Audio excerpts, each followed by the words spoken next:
Выход на лидирующие позиции на мировом рынке угледобывающей промышленности. Компания «Колмар» активно развивает производство. Якутские ученые разрабатывают панель генетических маркеров. Они помогут определить риск развития рака легкого. На играх «Дети Азии» покажут спектакль «Желанный голубой берег мой». Его представят артисты Саха-театра.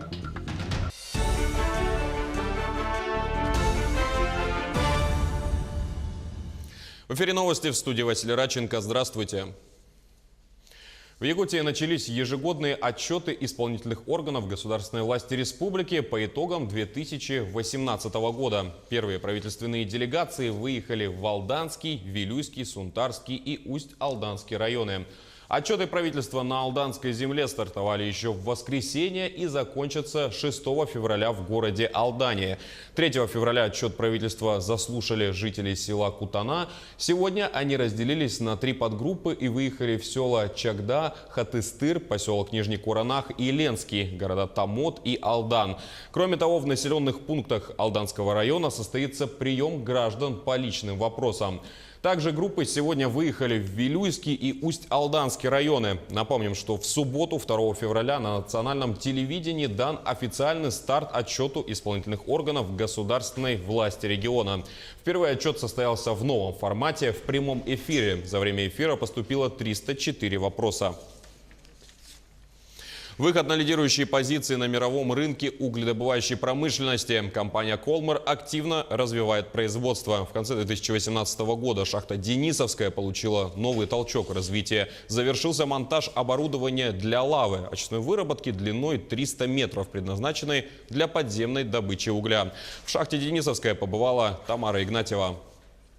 Основной составляющей лавы является очистной механизированный комплекс польской фирмы «Фамур», который состоит из механизированной крепи, лавного конвейера, комбайна, перегружателя с дробилкой, электрооборудования и маслостанции. Мы сейчас находимся на пересыпе подлавного скребкового перегружателя и ленты транспортерной. Общая протяженность транспортерных лент 3,5 километра. Комплекс полностью автоматизирован. Управление системами осуществляется из кабины оператора, где на многочисленных компьютерах отслеживаются показатели, отвечающие за состояние оборудования и технических процессов. Отсюда выводится информация полностью на поверхность. Помимо поверхности, через оптиковолокно мы имеем прямую связь с очистным комбайном. Так что у нас все одно из самых последних и передовых. Уникальный в Якутии комплекс был собран за 2 месяца местными работниками под шефством представителей поставщиков, поляков и немцев. В конце декабря прошлого года монтаж был завершен. Иностранцы приняли участие и в пусконаладке систем комплекса, и в течение текущего года будут обучать местных специалистов и обслуживать поставленный комплекс. Takie оборудование в Сибири, в Кузбассе очень много. Воркута тоже само раньше на помнейшие пласты на Украине, но Китай, Аргентина и там другие страны тоже, Мексика, так что в разных странах. В шахте Денисовская работает всего порядка 750 человек. Трудятся они круглые сутки в 4 смены. За год шахтеры проходят от 30 до 50 километров горных выработок. Если в 2018 году в шахте Денисовская было добыто 2 миллиона тонн угля, то запуском высокопроизводительного механизированного комплекса, очистного комплекса, планы ставятся до 4 миллионов тонн в год. Так, в феврале планируется получить 200 тысяч тонн, а к марту 250 тысяч тонн угля в месяц. Модернизация предприятий – это не только выход на новые производственные показатели, но и улучшение условий труда для сотрудников. Это очень мощный робот, это первый большой шаг в будущее. Это только начало, будет еще лучше. В настоящее время компания «Колмар» ведутся переговоры с польскими поставщиками по покупке механизированного очистного комплекса для шахты «Восточная Денисовская». Тамара Игнатьева, Вадим Барашков, Нерінгрі. Сегодня Всемирный день борьбы с раковыми заболеваниями. Это ежегодное мероприятие, организуемое Международным противораковым союзом.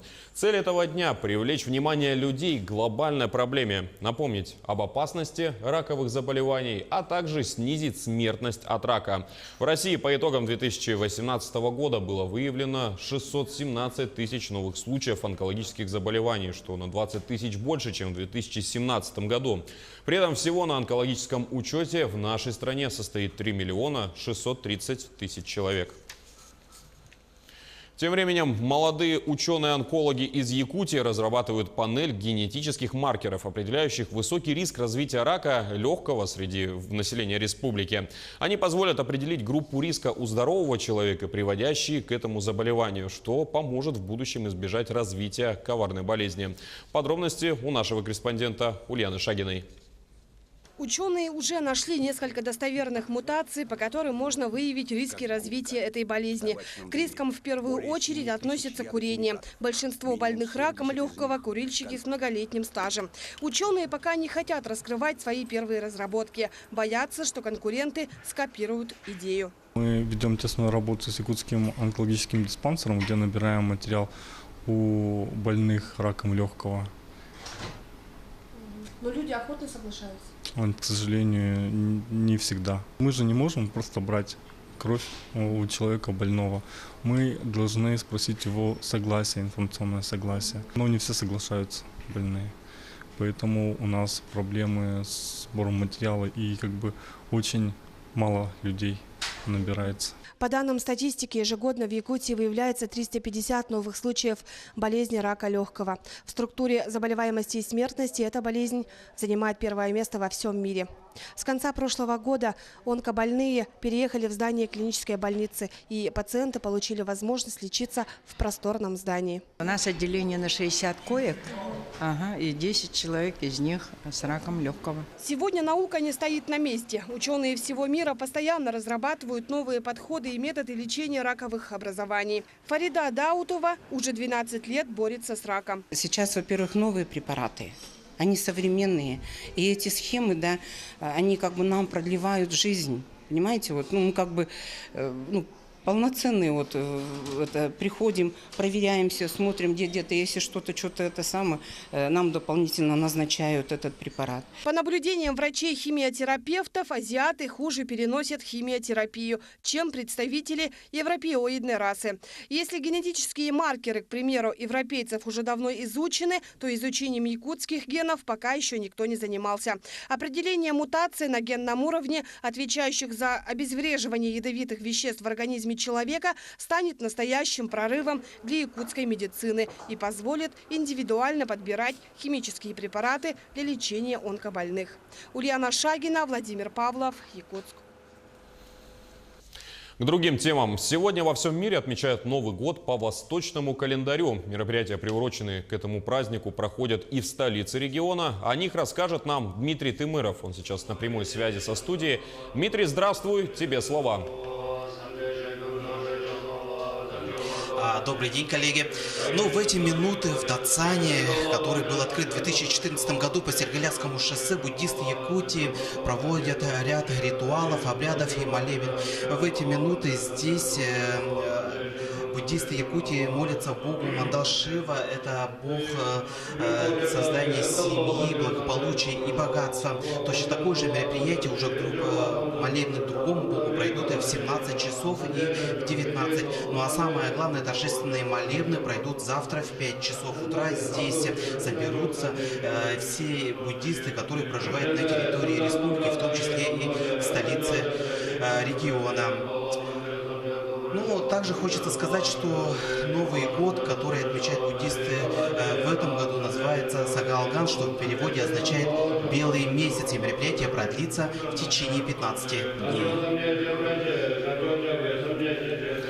Да, Дмитрий, спасибо. А я напомню, что на прямой связи со студией был наш корреспондент Дмитрий Тымыров. На играх «Дети Азии» покажут спектакль «Желанный голубой берег мой». Коллектив Сахатеатра выступит в Южно-Сахалинске в рамках культурной программы первых зимних международных игр «Дети Азии». Артисты Сахатеатра вылетят в Южно-Сахалинск 12 февраля. Они сыграют спектакль «Желанный голубой берег мой» 13 февраля на сцене Сахалинского международного театрального центра имени Чехова. Этот спектакль – одна из визитных карточек Сахатеатра. В нем играют уже несколько поколений актеров.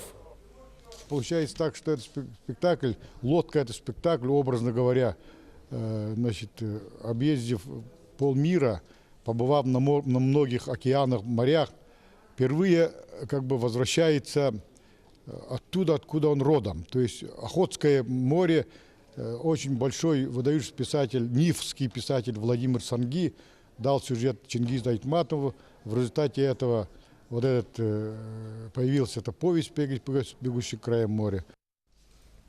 На этом выпуск подошел к концу. Мы продолжим следить за новостями и держать вас в курсе событий. Я напомню, что еще больше актуальной информации вы найдете на наших официальных сайтах yak24.ru, nvk-online.ru, а также в наших социальных сетях. Спасибо за внимание и всего вам доброго.